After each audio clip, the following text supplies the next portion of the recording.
नमस्कार. Recipes with पूजामध्ये खूप खूप स्वागत. आज आपण आंबट चुका ही भाजी पाहणार आहोत. कमी वेळात आणि कमी साहित्यात बनणारी भाजी. तर आंबट चुकाच्या भाजीसाठी हा चुका आहे. अशी चुक्याची हे पाने असतात आणि त्याचबरोबर शेपू. तर चुक्याच्या पानाच्या निम्मी आपल्याला शेपू घ्यायची आहे आणि दोन्ही भाज्या मी स्वच्छ 2 पाण्याने धुवून काढल्या आहेत. आता हे चिरून आपण एका पातेल्यामध्ये ट्रान्सफर करू. तर बारीक भाज्या चिरून मी पातेल्यामध्ये घेतल्या आहेत. त्यामध्ये आपल्याला थोडीशी हरभऱ्याची डाळ घालायची आहे.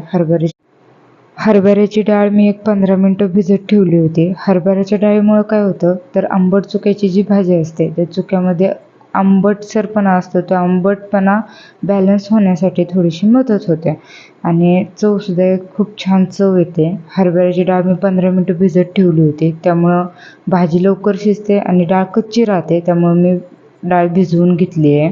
अगदी थोडं पाणी घालायचं आहे शिजायला आणि शिजायला जास्त वेळ लागत नाही. 15 मिनटामध्ये भाजी परफेक्ट शिजली आहे. डाळसुद्धा शिजली आहे कारण डाळ भिजवून घेतली होती. तर पाणी थोडंच वापरा. जास्त पाणी वापरलं तर काय होतं भाजीमध्ये पाणी शिल्लक राहतं. भरपूर पाणी शिल्लक राहिल्यामुळं भाजी छान हाटता येत नाही किंवा आपल्याला ती अशी पळीनच बारीक करून घ्यायची, मिक्स करून घ्यायची. ती एकजीव होत नाही आणि टेक्स्चर चांगलं येणार नाही. तर मी जेवढं शिजायसाठी पाणी लागणार होतं तेवढंच पाणी ॲड केलं होतं. अजिबात पाणी उरलेलं नाही आहे. थोडंफार उरलं तर चालून जाईल. तर भाजी शिजली आहे. भाजी शिजली की त्यामध्ये आपल्याला हिरवी मिरची ॲड करायची. हिरवी मिरची मी मिक्सरमधून बारीक करून घेतली आहे. सहसा हिरवी मिरची वापरा. लाल मिरचीनं चव चांगली येत नाही आणि हिरवी मिरची चवीनुसार तुम्ही कमी जास्त करू शकता. पण मी 1-1.5 चमचा हिरवी मिरची वापरली आहे. पोहे खायचा चमचा असतो ना त्या चमच्याने सगळं साहित्य मोजते आहे. मीठ घातलं आहे 1 चमचा. चवीनुसार मीठ घाला आणि छान हलवून भाजी एकजीव होईपर्यंत तिला छान हटून घ्यायचं आहे. पळीनं हे पहा अशा प्रकारे मी दाबून भाजी छान एकजीव करते आहे.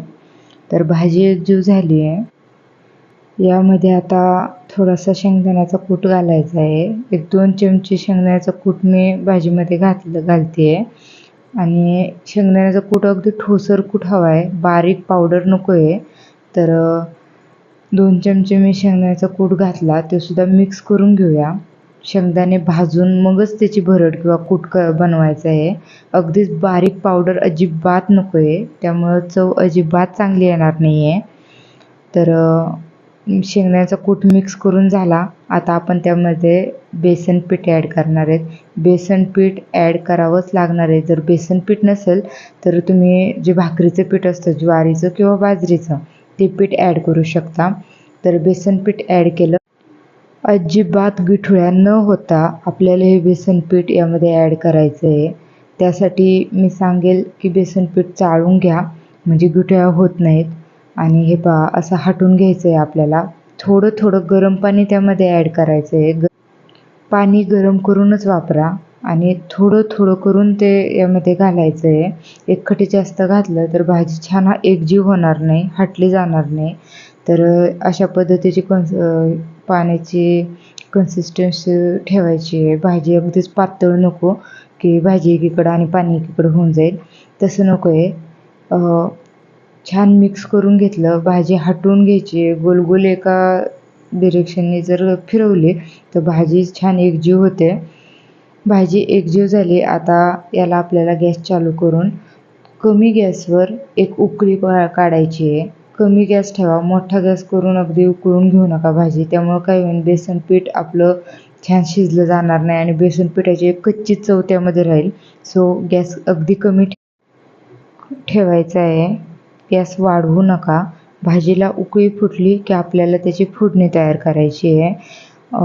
तर भाजी आपली छान उकळली आहे. पाहू शकता बेसन पीठसुद्धा शिजलं आहे. तर झाकण ठेवूया आणि पातेलं बाजूला काढून घेऊ. फोडणीसाठी गॅसवर पळी गरम करून घेऊया. पळी गरम झाली की त्यामध्ये तेल घालून घेऊया. अगदी 2 चमचे तेल लागतं. भाजीला जास्त तेल लागत नाही. तेल गरम झालं की 1 चमचा अगदी छोट्या चमच्याभर मी जिरे घातले आहेत. जिरे घातले, लसूण घातला. लसूण बारीक चिरून घातला आहे आणि लसणाची फोडणी दिली आहे. तर पहा भाजी छान तयार झाली आहे. गरमागरम भाजी आणि बाजरीची भाकरी. चला, आवडली असेल तर व्हिडिओला लाईक करा, शेअर करा आणि चॅनलला सबस्क्राईब करा, ताकी असेच नवीन नवीन व्हिडिओ तुमच्यापर्यंत सर्वात आधी पोहोचत राहतील. थँक्यू.